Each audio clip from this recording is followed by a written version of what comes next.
বসুন্ধরা গ্রুপের চেয়ারম্যান এরই মধ্যে কিন্তু আমাদের মাঝে এসে উপস্থিত হয়েছেন। তিনি এখানকার যারা অন্যান্য অতিথি আছেন তাদের সাথে কুশল বিনিময় করছেন। আরও অতিথি আপনি দেখতে পাচ্ছেন যে আমাদের বসুন্ধরা গ্রুপের চেয়ারম্যানের সাথেই কিন্তু আরও কয়েকজন অতিথি আছেন। তার মধ্যে নিলয় গ্রুপের ব্যবস্থাপনা পরিচালক আছেন আব্দুল মাতলুব আহমেদ সহ বাজুসের অন্যান্য নেতৃবৃন্দ কিন্তু এখানে উপস্থিত হয়েছেন। এই কিছুক্ষণের মধ্যেই তারা হলে ঢুকবেন এবং হলে ঢুকে এই প্রদর্শনীর উদ্বোধন করবেন এবং তাদের বক্তব্য আমরা আপনাদের জানানোর চেষ্টা করব। তারা আসলে এই জুয়েলারি শিল্পের উন্নয়নে আসলে কি পরিকল্পনা করা হচ্ছে বাজুসের পক্ষ থেকে সেটিও আপনাদেরকে আমরা জানাতে পারবো।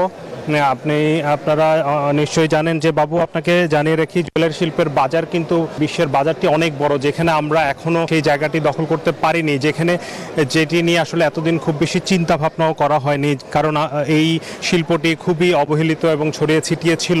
সেখান থেকে এখন কিন্তু একটি আনুষ্ঠানিক শিল্প হিসেবে, একটি টেকসই শিল্প হিসেবে এটিকে গড়ে তোলা এবং তার মাধ্যমে বাংলাদেশের যেই তৈরি পোশাক নির্ভরতা, যে রপ্তানি শিল্প, সেটিকে বহুমুখীকরণের ক্ষেত্রে কিন্তু জুয়েলারি শিল্প একটি বড় ভূমিকা রাখবে এমনটি আশা করা হচ্ছে। কারণ বাংলাদেশে আপনি জানেন যে বসুন্ধরা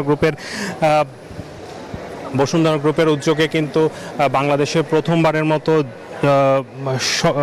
গোল্ড রিফাইনারি স্থাপন করা হচ্ছে এবং সেখানে কাঁচা মাল এনে কিন্তু সেটিকে রিফাইন করে পরিশোধন করে কিন্তু বাংলাদেশ থেকেই স্বর্ণ উৎপাদন করা হবে এবং সেই স্বর্ণ বিদেশে রপ্তানির জন্য সেই স্বপ্ন দেখছেন। বাজুসের পক্ষ থেকে যেটি আশা করা হচ্ছে, এই জুয়েলারি মেশিনারিজ প্রদর্শনীর মাধ্যমে বাংলাদেশের যে বাজার, সেটিকে আন্তর্জাতিক বাজারে নিয়ে যাওয়ার একটি সুযোগ তৈরি হবে।